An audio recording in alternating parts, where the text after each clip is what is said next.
जीर्णोद्धार आणि जीर्णोद्धारासाठीच आमचे जाधव साहेब त्यांच्या काळात 2005 मध्ये याची सुरुवात झाली मंदिराची, तर ते 8 मध्ये पूर्ण झालं. याचे जास्तीत जास्त श्रेय म्हणजे आपल्या जाधव साहेबाचं आहे.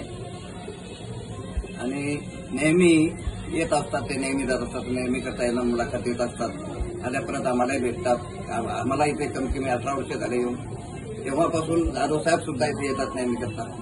अजूनही त्यांचं खूप नितांत प्रेम आहे या मंदिरासाठी, याच्या सर्व काही कार्यासाठी.